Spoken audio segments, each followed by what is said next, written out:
Motor বাইকের engine দিয়ে 4 চাকার ছোট থার গাড়ি তৈরি করে নজির সৃষ্টি করলো দিনহাটার মাতালহাটির চিরঞ্জিত বর্মন। চিরঞ্জিত পেশার সিভিক ভলেন্টিয়ার, তার পোস্টিং দিনহাটা মহকুমা আদালতে। কাজের ফাঁকে এক বন্ধুকে সাথে নিয়ে বিভিন্ন রকম ফেলে দেওয়া যন্ত্রাংশ দিয়ে গাড়ি তৈরি করে নজির সৃষ্টি করলো সে।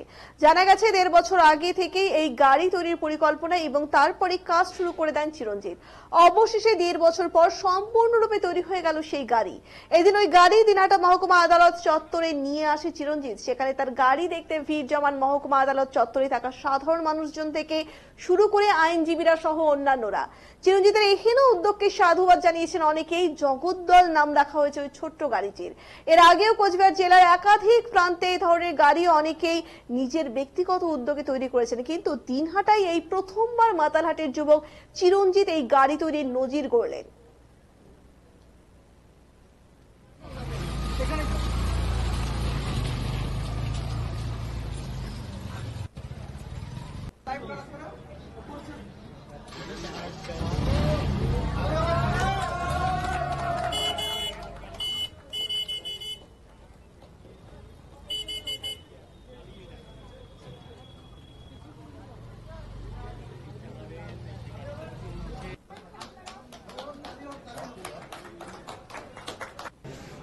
হঠাৎ করে জগদ্দল নাম কেন?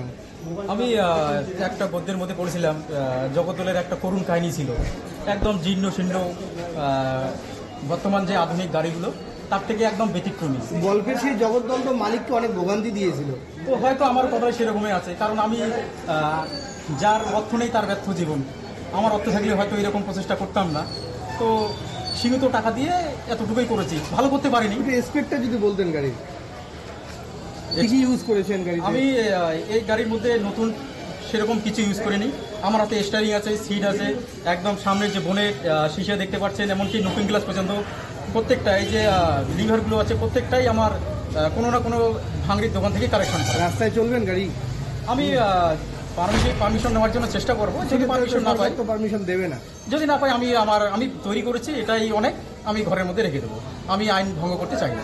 ইনোভেশন করেছেন এটাই? হ্যাঁ, এটাই। সেক্ষেত্রে কতদিন ধরে এই কাজটা চলছে? আমি প্রায় 1.5 বছর থেকেই প্রচাচ্ছি। 1.5 বছরের মধ্যে প্রত্যেক রোববার শুধু কাজে লাগাইছি। কত টাকা গেল সেরকম হিসাব করানো হয়নি এখন। আমরা কিছুদিন আগে সোশ্যাল মিডিয়ায় দেখলাম বাংলাদেশের তরুণ জুলহাস, হ্যাঁ, সে সম্পূর্ণ নিজ উদ্যমে একটা হেলিকপ্টার আকাশে উড়িয়েছে। হ্যাঁ, শুনেছি। জুলহাসের পর কি দিনহাটা চিরঞ্জিত?